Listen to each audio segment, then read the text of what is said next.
참으로 우리 주말이 시작되는 금요일 저녁에 피곤한 몸을 이끌고 이 자리에 이렇게 다들 모였습니다. 하나님께서 함께 하셔서 우리의 모든 육신적인 피곤함은 떨쳐버릴 수 있도록 하나님께서 은혜 부어 주셔서 그런 말씀을 들을 때 믿음의 사람들이 살아갔던 그 삶대로 우리도 정말 믿음의 삶을 살아갈 수 있도록 은혜 부어 주셔서 하나님께서 이 예배 시간 가운데 함께하여 주실 줄 믿사오며 살아계신 예수 그리스도 이름으로 간절히 기도드립니다. 아멘. 성경 말씀 보도록 하겠습니다. 히브리서 11장 31절입니다.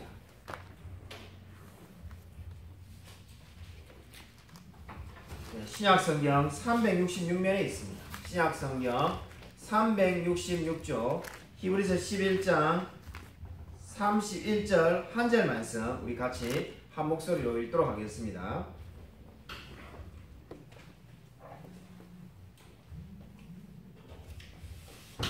히브리서 11장 31절입니다. 신약성경 366면에 있습니다.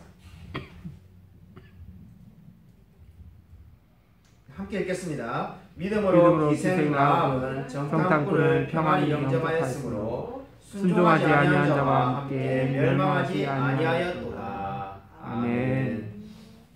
히브리서 11장에 나오는 믿음의 사람들에 대해서 우리 지금 몇 달 동안 계속 살펴보고 있습니다.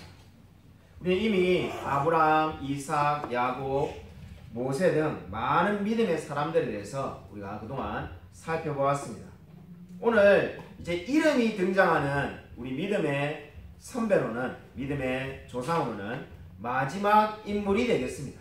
그 사람은 바로 라합이 되겠습니다. 아마 물론 히브리서 11장 아직 남아있지만은 이제 사람이 등장하는 걸로는 마지막입니다. 물론 32절을 보면은 다윗과 그리고 32절을 보면은 기드론, 바락, 삼손, 입다, 다윗, 사무엘 등 여러 사람의 이름을 거론하고 있습니다만은 그 사람들에 대해서는 시간이 없다고 말하면서 자세하게 설명을 하고 있지 않습니다. 그러나 오늘 우리가 지금 살펴보고자 하는 라합이 사실상 이제 마지막 사람이 되겠습니다. 아마 어떤 분들은 성경 읽으면서 이러한 의문이 들었을는지도 모르겠습니다. 저도 예전에는 그러한 생각을 한번 해본 적이 있는데 이 32절에 오늘 우리가 읽은 말씀 그 뒷절에 나오는 사람들이 사실 라합보다 더 훌륭한 믿음의 사람이지 않느냐는 생각을 우리가 가질 수가 있겠습니다. 삼손 얼마나 유명합니까? 물론 삼손은 그 삶이 좀 부족한 면이 많다 치더라도 다윗, 사무엘, 그리고 여기에 성경에 안 나와 있는 다니엘이라든지 수많은 많은 믿음의 사람들이 있습니다. 이 뭐 소선지서에 나오는 이 선지자들, 이사야 아니면 또 이런 선지자들이 얼마나 많습니까? 근데 그러한 사람들은 마지막으로 언급하지도 않고 마지막 사람을 지금 누구로 언급하고 있습니까? 라합을 언급하고 있습니다. 이런 라합을 이 마지막 믿음의 사람으로 소개하는 이유가 어디에 있을까요? 라합은 가난한 사람이었습니다. 그리고 심지어 그는 기생이었습니다. 기생은 정말로 성경이 아주 좋게 우리가 지금 번역하는 분들이 표현을 해놓은 거고 원문은 창녀라고 되어 있습니다. 원문을 그대로 표현하면 말 그대로 창녀입니다. 이방 땅에 살고 있는 이스라엘 백성이 아닌 이방 땅에 살고 있는 가나안 땅에 살고 있는 창녀가 지금 마지막 믿음의 사람으로 기록이 되고 있는 겁니다. 여기 이러한 이유가 어디에 있습니까? 이 라합이 회개하고 하나님을 믿게 되었다는 것은 이 하나님의 놀라운 구원의 계획이 단지 이스라엘에게만 있는 것이 아니라는 겁니다. 그 놀라운 구원의 계획은 바로 이스라엘에게만 한정되어 있는 것이 아니라 온 세상 모든 사람들에게 향해 있다는 것을 지금 보여주고 있습니다. 한마디로 하나님의 구원 계획은 신약시대에만 온 인류로 향한 것이 아니라 이미 구약시대에도 하나님은 이방민족에게도 하나님의 말씀이 그리고 복음이 전파되시기를 원했다는 것을 우리가 알 수가 있습니다. 지금 그렇기 때문에 히브리서 11장에 믿음의 사람, 마지막 사람을 바로 이방 사람인 가나안 사람 라합으로 지금 기록을 하고 있습니다. 종교개혁자 칼빈은 이 라합의 구원에 대해서 이렇게 말을 하였습니다. 가장 높은 사람이라고 할지라도 믿음이 없이는 하나님 앞에 인정을 받지 못하지만 저주받은 이방민족 가운데 있는 사람이라고 할지라도 믿음으로 인하여 하나님의 자녀의 무리에 들어올 수 있다는 것을 보여주고 있다. 라합이 이 지금 믿음의 사람에서 맨 마지막에 기록된 이유가 어디에 있다는 겁니까? 만약에 라합을 빼고 다윗이나 사무엘, 기드온이라든지 지금 32절에 있는 사람들만 계속 이렇게 설명을 했다면 어떻게 되겠습니까? 선택받은 유대 민족들만 구원을 받는구나, 이렇게 우리가 오해하기가 십상이라는 겁니다. 칼빈은 지금 그래서 이게 여기서 라합을 기록해 놓은 이유가 뭐라는 겁니까? 저주받은 이방민족 가운데서도 하나님을 믿는 자녀의 무리에 들어올 수 있는 사람이 있다는 것을 보여주고 있다는 겁니다. 한마디로 라합은 어떻다는 겁니까? 하나님을 정말로 믿는 사람들은 단지 이스라엘 백성 안에만 존재하는 것이 아니라 온 세상에 있음을 성경은 말을 하고 있습니다. 여러분, 라합은 이 믿음의 사람의 계보에 들어있는 이유가 뭡니까?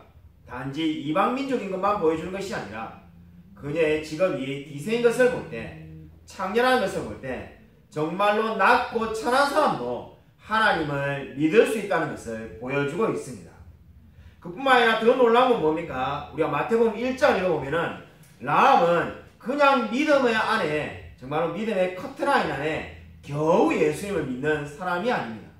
라합은 마태복음 1장을 보면은 그 라합이 어디에 들어있습니까?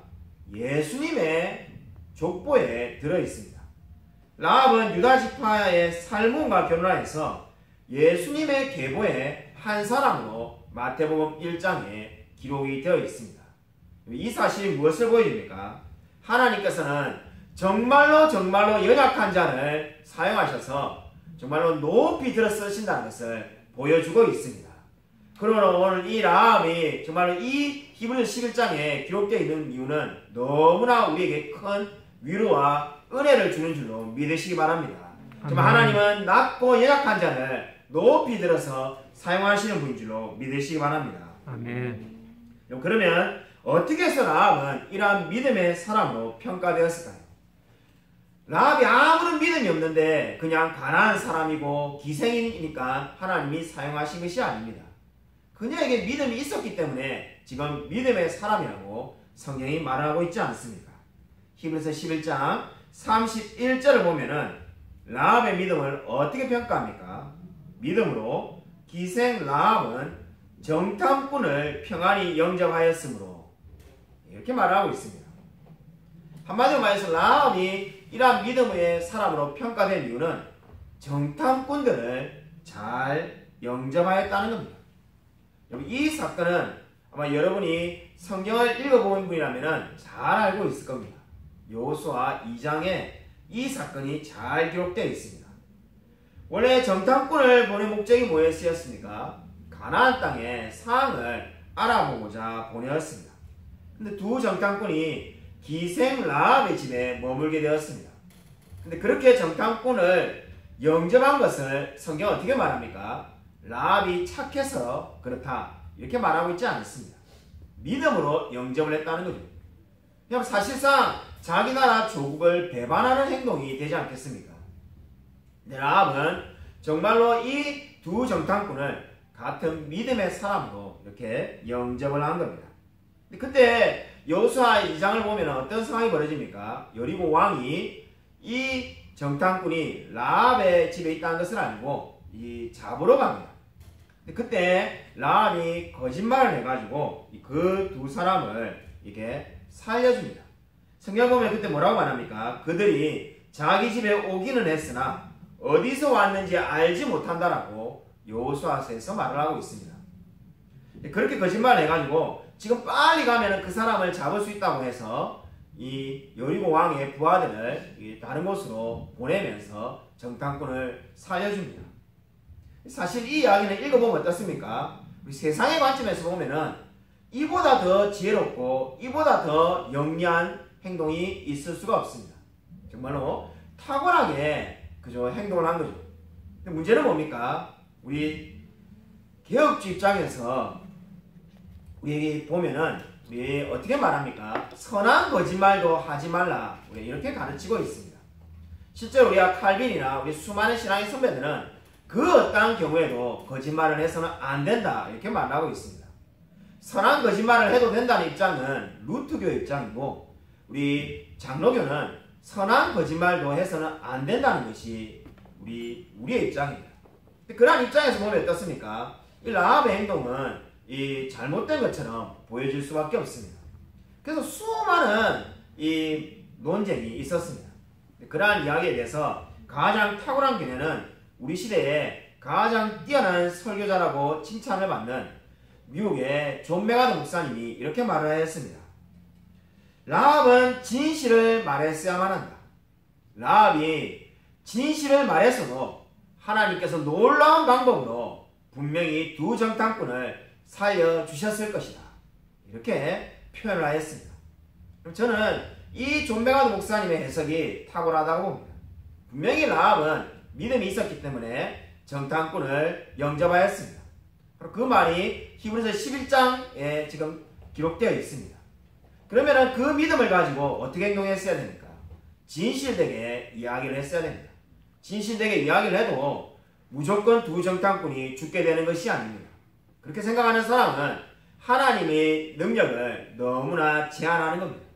하나님은 능치 못하실 일이 없기 때문에 정말로 라합이 진실을 말했어도 얼마든지 두 정탐꾼을 정말 우리가 생각지 못하는 놀라운 방법으로 살려주셨을 겁니다. 비록 라합이 거짓말을 했지만은 지금 히브리서는 라합이 거짓말을 했느냐 안 했느냐에 관심이 없습니다. 우리 저를 비롯한 많은 성도님들은 라합 이야기만 나오면은 그 라합이 거짓말을 했는데 저도 회사나 직장에서 거짓말해도 될까요 안 될까요? 선한 거짓말도 있지 않겠습니까? 이러한 주제에 굉장히 많은 관심을 가지게 됩니다. 그러나 히브리서 11장은 우리가 관심 있는 주제에 전혀 관심이 없습니다. 히브리서 11장에 관심 있는 것은 무엇입니까? 라합이 진정으로 믿음을 가지고 행동을 했다는 겁니다.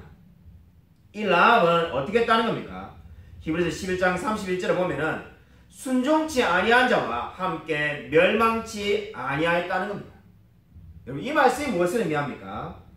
가나안 땅은 창세기를 읽어보면은 이미 멸망받기로 되어 있습니다. 이미 그들의 죄가 너무나 심각해서 하나님께서 심판하시기로 되어 있는데 하나님의 자비하심에 따라서 그 진노가 그 심판이 계속 미루어지고 있었을 뿐입니다. 라합을 비롯한 가나안 땅에 있는 사람들은 분명히 하나님에 대해서 알고 있었을 겁니다. 어떻게 우리가 그것을 알 수가 있습니까? 그것을 우리가 마음대로 추측하는 것이 아니라 분명히 라합과 여리고 있는 사람은 하나님이 어떠한 분인지에 대해서는 다들 알고 있었습니다. 왜 그렇게 우리가 생각할 수 있냐면은 여호수아서를 읽어보면은 라합이 어떻게 하나님에 대해서 고백을 합니까? 하늘에서나 땅에서나 바로 그 하나님을 믿는다라고 고백하지 않습니다. 여호와는 하늘 위에와 땅 위에 유일한 하나님이라고 분명히 라합이 고백을 합니다. 라합이 이 정탐꾼을 영접했기 때문에 믿음이 있다는 말은 그의 신앙 고백이 포함된 겁니다. 그냥 믿는 사람들을 자기 집에 초청한다고 다 구원을 받는 게 아니죠. 라합은 어떻게 고백했습니까? 하늘에서와 땅에서와 유일하신 하나님이 바로 여호와 하나님이라는 겁니다. 그럼 놀라운 고백이지 않습니까? 이방 땅에 살고 있는 라합이 어떻게 그렇게 고백을 할 수가 있습니까? 이미 복음을 들은 거죠. 이미 소문을 통해서 이미 또는 다른 사람을 통해서 진정으로 여호와 하나님만이 이 세상에서 유일한 하나님이라고 라합은 믿고 있었습니다. 아마 여리고에 있는 수많은 사람들이 동일한 말씀을 들었을 겁니다. 그러나 그들은 그 말씀을 믿지 않았고 이 라합은 어떻습니까? 그 말씀을 진정으로 믿고 나아갔다라고 성경은 말씀하고 있습니다. 그렇기 때문에 성경은 어떻게 말합니까? 이러한 라합의 고백과 그의 행동을 믿음이라고 성경은 분명히 말씀하고 있습니다. 여러분 성경은 믿음으로 기생 라합은 정탐꾼을 평안히 영접하였다라고 말을 합니다. 동일한 믿음이 저와 여러분 가운데 있기를 주님의 이름으로 간절히 축원드립니다. 여러분, 믿음이란 무엇일까요? 한 꼬마 아이가 주일학교 선생님에게 믿음이란 무엇입니까? 라는 질문을 했다고 합니다. 그렇게 질문을 하니까는 이 선생님께서 너의 말을 먼저 해봐라고 하면서 오히려 선생님이 역으로 질문한 거죠. 너가 생각하는 믿음이 뭐냐? 선생님이 되물었다고 합니다. 그러자 그 학생이 질문에 대답을 잘 못하고 더듬더듬하고 있다가 한참을 생각하다가 이렇게 말했다고 합니다. 선생님, 제가 생각하는 믿음은 그냥 하나님께 아무것도 묻지 않는 거라고 생각합니다. 이렇게 말했다고 합니다. 그러자 선생님께서 가만히 생각해보다가 그것이야말로 정말로 탁월한 대답이다라고 칭찬을 해주었다고 합니다. 이 아이가 무엇입니까? 믿음은 하나님께 대하여서 아무것도 묻지 않는 거라는 거죠. 이 말이 무엇을 포함하고 있습니까?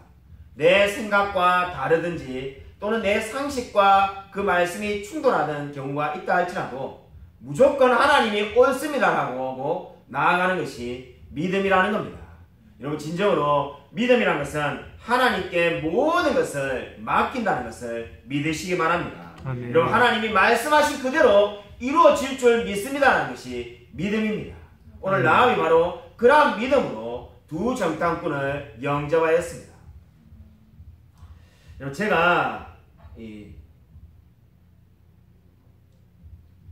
두 번째 신학교를 다니고 있을 때였습니다. 신학교를 합신을 졸업하고 두 번째 신학교를 THM 공부하려고 다니고 있을 때 어느 한 교수님이 청교도에 대해서 특강을 하는 것을 듣게 되었습니다. 그래서 근데 그 교수님이 청교도에 대해서 특강을 하는 것을 1시간 듣고는 우연찮게 완전히 매료되어 가지고 우리 박정사모에게 우겨가지고 제가 박사과정을 들어가게 되었습니다. 보통 목사님들이 전공을 THM 석사 또는 그 다음에 박사 PhD를 하면은 같은 과목으로 쭉 공부를 합니다. 무슨 말이냐면은 뭐 성경을 공부하는 분이라면 구약을 공부했으면 구약으로 또 박사학위를 하는 거죠. 저는 성경을 가르치는 학교에서 THM 하다가 박사학위는 그 교수님에게 반해가지고 청교도, 우리 흔히 말하는 교회사를 공부하려고 그분 밑에 들어가게 되었습니다. 그래서 그분에 너무나 큰 기대를 가지고 수업을 들어갔는데 이 첫날 수업에서 들었던 이야기가 잊혀지지가 않습니다. 교수님이 수업을 하시다가 자기 이야기를 꺼내셨는데 본인이 미국에서 유학을 해가지고 이제 박사학위를 마치고 난 다음에 이 교회사로 박사학위를 받으신 거죠. 그거 그냥 학위만 받아서 뭐 하겠느냐. 진정으로 이 하나님을 아는 사람은 영혼을 구원하는 데 앞장서야 된다 해가지고 미국에서 이 개척을 하셨다고 합니다. 소위 말하는 맨 땅에 헤딩을 하신 거죠. 아는 사람이었는데 개척을 해가지고 수십 명이 모이는 교회가 되었다고 합니다. 그러다가 개척교회가 또 실패를 해가지고 교회를 문을 닫게 되었다는 거죠. 근데 한국에 와서 이제 또 교수님이 되었습니다. 근데 교수님이 되셔가지고 더 큰 학교에 갈 수 있는데 이 교수님은 그냥 자기를 필요로 하는 작은 신학교에 와서 강의를 하셨고 제가 거기에 쫓아가서 이제 강의를 듣게 된 거예요. 근데 그 교수님께서 그렇게 하면서도 또 이 세상을 위해서 뭔가를 해야 되겠다 이렇게 해가지고는 출판사를 이게 설립하셨다고 합니다. 그래서 자기 돈을 이 몇천만 원을 내가지고 이 출판사를 설립하는데 돈이 많이 든답니다. 자기 돈을 많이 모은 것을 다 내가지고 출판사를 냈는데 교수님이 출판사를 예적길 출판사를 내실 때만 하더라도 출판사를 할 때 본인이 좋은 책을 내면은 잘 팔려가지고 얼마든지 돈을 많이 버실까는 착각을 하셨다고 합니다. 참 너무나 순수하셔가지고 내가 좋은 책을 외국에 있는 책을 번역해가지고 책을 내고 또 자기가 정말로 쓰고 싶은 책을 내면은 잘 되겠지 이렇게 했는데 책 한 권을 내는데 돈이 1,000만 원이 든다고 합니다. 책을 한 권 낼 때마다 계속 적자가 됩니다. 그래서 결국은 얼마 몇 년을 못 견디고 엄청난 적자를 받아가지고 결국은 망하고 말았다고 합니다. 그래서 교수님이 하시는 말씀이 자기가 돌이켜보니까 늘 망하고 또 망하는 그런 인생이라는 거죠. 그래서 그분이 하신 말씀이 참 마음에 와닿았는데 마지막 하신 말씀이 말씀으로 산다는 게 뭔가 믿음으로 산다는 것은 망하는 것을 두려워하지 않고 사는 것이다. 이렇게 말하였습니다. 아마 그런 말을 누구든지 다 할 수 있었는지 모릅니다. 근데 그분은 그렇게 살았기 때문에 그 말을 들을 때 참 제게 많은 도전이 되었습니다. 그리고 우리가 망하는 것을 두려워하지 않고 사는 것이 믿음이다. 이 말 누가 할 수 못하겠습니까? 정말로 그렇게 말씀대로 사는 것은 쉽지가 않습니다. 그냥 교수님인데 교수님 자리만 계속 잘 보존하고 유지하셔도 세상에 남부럽지 않고 아쉬울 것 없이 살 수 있습니다. 끊임없이 계속 개책하시고 출판사를 내시고 그렇게 해가지고 엄청나게 많은 빚더미에 앉으신 겁니다. 자, 그것을 보면서 참으로 우리가 믿음으로 산다는 게 뭔가 실패를 두려워하지 않고 나아가는 것이라는 것을 깨닫게 되었습니다. 여러분 진정으로 믿음이라는 것은 실패를 두려워하지 않고 하나님의 말씀에 의지한다는 것을 믿으시기 바랍니다. 오늘 두 번째로 라합의 믿음의 의미입니다. 우리 야고보서 2장 25절을 우리 한번 읽겠습니다. 프린트물에 다 나와 있습니다.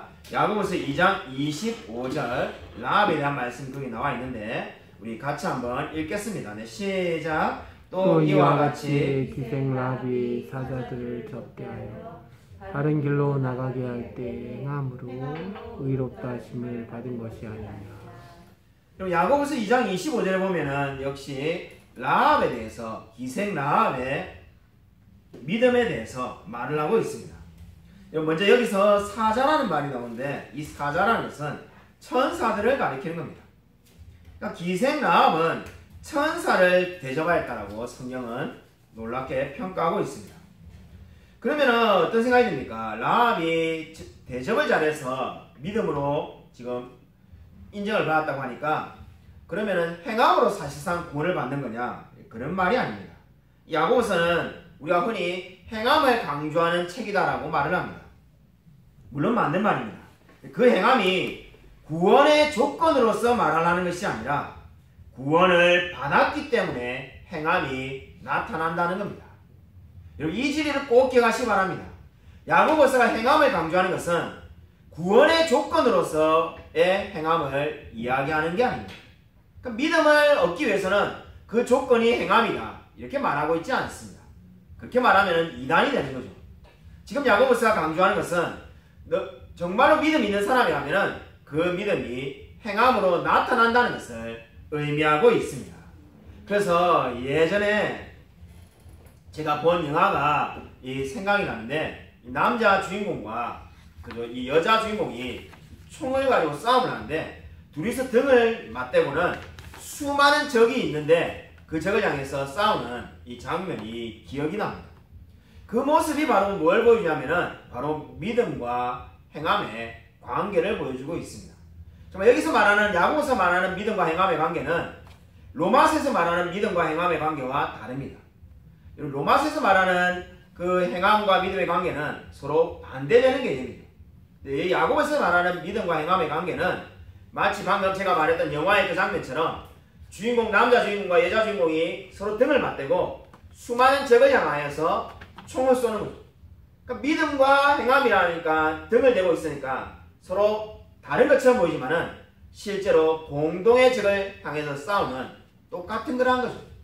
그것이 바로 야고보가 말하고 싶어하는 말씀의 핵심이 되겠습니다. 정말로 믿음 있는 사람이라면은 행함으로 나타나는 삶을 살게 될 거라는 것이 야고보서가 하는 말이 되겠습니다. 여러분 이 진리를 기억하시기 바랍니다. 여러분 우리가 믿는 믿음이 뭡니까? 우리 천주교와 기독교의 궁극적인 차이가 무엇일까요? 우리 천주교는 구원은 믿음 더하기 행위입니다. 그러니까 구원을 받으려면은 믿음만 있어가지고는 안 되고 행함도 있어야 된다는 겁니다. 그것이 바로 구원받는 사람이 되는 거죠. 다시 말해서 천국에 가려면은 믿음도 있어야 되고 행함도 있어야 된다는 겁니다. 근데 우리의 기독교는 어떻습니까? 믿음은 바로 구원 더하기 행위가 되겠습니다. 그 말은 무슨 말입니까? 구원을 받기 위해서 행위가 필요한 것이 아니라 내가 정말로 믿음이 있는 사람이라면 구원받는 것으로 끝나는 것이 아니라 그것이 삶으로 나타나게 될 거라는 겁니다. 이 차이를 기억하시기 바랍니다. 그럼 우리 성경이 말하는 수많은 행위들은, 강조하는 행위들은, 야고보서에서 말하는 행위들은 무엇을 말하는 겁니까? 바로 진정으로 믿음 있는 사람이 그 삶을 나타내며 살게 된다는 겁니다. 여러분, 바로 지금 기생 라합에 대해서도 히브리서가 똑같이 말을 하고 있는 겁니다. 기생 라합이 대접을 잘했기 때문에 구원을 받았다는 말이 아닙니다. 그가 이미 믿음을 가지고 있고 정말로 이 땅 위에서나 하늘에서나 유일한 하나님이 여호와라는 것을 믿고 있는 그 믿음을 가지고 어떻게 했다는 겁니까? 두 정탐꾼을 대접했다는 겁니다. 두 정탐꾼을 영접했다라고 말을 하고 있습니다. 그러므로 두 정탐꾼을 영접한 기생 라합은 자신의 믿음을 그대로 나타내 보이며 삶을 산 겁니다. 여러분, 이 진리를 믿으시기 바랍니다. 진정으로 저와 여러분이 바로 이 동일한 믿음을 가지고 구원을 받은 줄로 믿으시기 바랍니다. 우리는 너무나 연약한 자들입니다. 저와 여러분 가운데 무슨 선한 것이 있겠습니까? 우리가 선하기 때문에 구원을 받은 것이 결코 아닙니다. 시편 51편 3절에 다윗은 이렇게 고백합니다. 물은 나는 내 죄가를 아오니 내 죄가 항상 내 앞에 있나이다. 여러분, 내 죄가 항상 내 앞에 있다라고 정말로 믿음의 사람 다윗도 그렇게 고백하였습니다. 그뿐만 아니라 시편 51편 5절에 다윗은 이렇게 고백합니다. 내가 죄악 중에 출생하였으며 어머니가 죄 중에서 나를 잉태하였나이다. 여러분, 이 고백이 무엇을 의미합니까? 우리는 죄 가운데 살아갈 수밖에 없는 존재라는 겁니다. 그런데 우리가 어떻게 구원을 받을 수가 있습니까? 그것은 바로 오직 믿음으로 구원을 받게 된 줄로 믿으시기 바랍니다. 아멘. 여러분, 위대한 설교가 찰스 스퍼전은 이렇게 말하였습니다. 여러분은 아직 어리지요. 그러나 죄를 지을 만큼 죽을 만큼 충분히 나이가 들었습니다. 여러분, 이 말이 무엇을 의미합니까? 여러분, 그 어떠한 우리 지금 이 말씀을 듣고 있는 모든 사람들은 이미 충분히 죄를 지을 만큼 나이가 들었다는 겁니다. 죄를 지을 만큼 나이가 들었다는 말은 무엇입니까? 바로 구세주를 만나지 않는다면, 그리스도의 보혈의 피를 힘입지 않는다면 결코 구원을 받을 수가 없다는 겁니다. 저와 여러분은 진정으로 그리스도를 만나서 구원을 받은 줄로 믿으시기 바랍니다. 아멘. 여러분, 제가 교회 개척했을 때 초창기에 우리 교회에 정말 알지 못하는 분이 100만 원을 보내주신 분이 있었습니다. 그래서 그분을 알게 되고 그분이 또 우리 교회로 와가지고 제가 한번 만났습니다. 만나고 난 다음에 제가 그분에게 기도 기도 제목이 생기게 되는데, 그것은 우리 아버지가 이 췌장암에 걸려가지고 이제 소천하실 이 상황에 놓여 있어가지고 그분에게 기도 제목을 요청하고 기도를 부탁했습니다. 결국 우리 아버지는 이 소천하셨는데, 그러고 난 지 한 1년도 채 안 돼가지고 그분이 제게 기도 제목을 요청하는 겁니다. 그래서 무슨 기도 제목이냐 하니까 그분의 남편이 췌장암에 걸렸다는 겁니다. 그래서 제가 그 기도 제목을 읽으면서 너무 마음이 아팠는데, 솔직히 돌아가실 거라고 생각했습니다. 근데 그래서 그분도 돌아가실 가능성이 많다고 생각했는지 꼭 우리 남편이 예수님 믿게 해달라고 그렇게 말을 하는 겁니다. 그러니까 남편이 의사인데 예수님을 안 믿고 50년 가까이 사시다가 췌장암에 걸렸다는 겁니다. 우리 아버지를 보니까 의사 선생님이 한 달밖에 못 살 거라고 했는데 정말로 한 달을 조금 넘으니까 바로 돌아가셨습니다. 제가 보니까는 아마 곧 돌아가시겠지 이렇게 해가지고 생각하고 있는데, 기도를 하고 있으니까 열심히 기도하니까 그분이 문자가 왔는데 이게 좀 아직까지 괜찮다, 수술 잘 됐다 이러시는 거예요. 그리고 이렇게 하다 보니까는 계속 돌아가시지 않고 살게 되는 겁니다. 그래서 그분이 기도 제목이 바뀌어가지고 이 남편분이 정말로 살면은 꼭 주님 만나겠다고 하니까는 꼭 살게 해달라고 해서 살게 해달라고 기도를 했습니다. 정말로 이 췌장암이 나았습니다. 그래서 그분이 정말 남편분이 예수님을 믿고 예수님을 영접하였습니다. 지금도 건강하게 잘 살고 계시고, 이제 재작년부터는 다시 병원도 오픈하셔가지고 이 의사 일도 잘하고 계십니다. 자, 그걸 보면서 정말 하나님은 능치 못하실 일이 없구나라는 것을 깨닫게 되었습니다. 사실 췌장암에 걸렸고, 그때 그분도 이야기를 그때 들어보면은 우리 아버지랑 별 차이가 없는 것 같은데, 모르겠어요. 의사로 보면은, 의학적으로 보면은 차이가 있는지 모르겠지만은 그 당시에 상태를 보면은 우리 아버지보다 젊으신 것 외에는 아무런 차이가 없는 것 같은데, 결국은 건강하게 지금도 잘 살아 계십니다. 그걸 보면서 제가 깨달은 것은 하나님께서 예수님을 믿으라고 그분을 낫게 주셨구나 하는 것을 생각하게 되었습니다. 여러분 이 이야기가 무엇을 보여줍니까? 주님 안에서는 능치 못할 일이 없는 줄로 믿으시기 바랍니다. 여러분 우리에게 가장 위험한 것은 우리의 생각만 가지고 하나님을 제한하는 겁니다. 좀 하나님을 우리 생각에 가둬놓고는 내가 생각할 때 이것은 가능하겠구나. 그 가능한 것만을 기도하고 가능하지 않는다고 생각하는 것은 아예 기도하지 않는 것만큼 어리석은 일이 없습니다. 여러분 이런 말이 있습니다. 스탠리 존스라는 분이 이런 말을 했는데 근심 걱정은 인생이라 불리는 기계에 모래와 같은 역할을 하고 믿음은 기름과 같은 역할을 한다. 여러분 오늘 이 말을 꼭 기억하시기 바랍니다.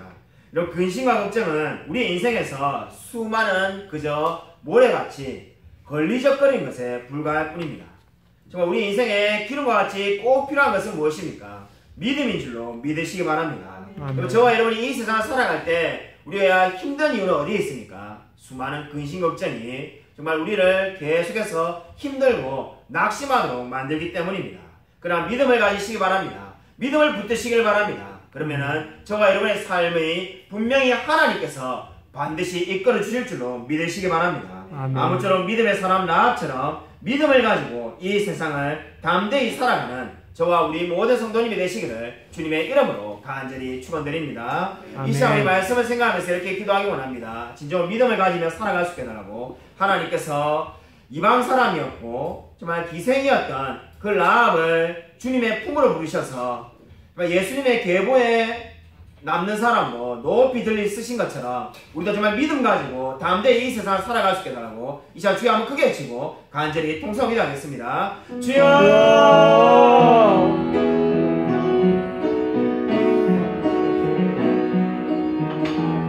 하나님 아버지 감사를 드립니다. 주님께서 아버지 함께 해주셔서 은혜 받게 되어 주셔서 아버지 정말 우리가 믿음 가지고 살아갈 수 있게 합니다.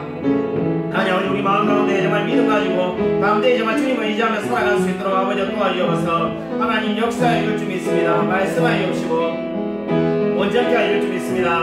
동행하여 주셔서 정말 예수님 바라보며 살아갈 수 있도록 아버지 도와주셔서 함께하여 줄 줄 믿습니다. 은혜 충만케 하여 주셔서 아버지 동행하여 주실 줄 믿습니다. 아버지 역사하여 주셔서 아버지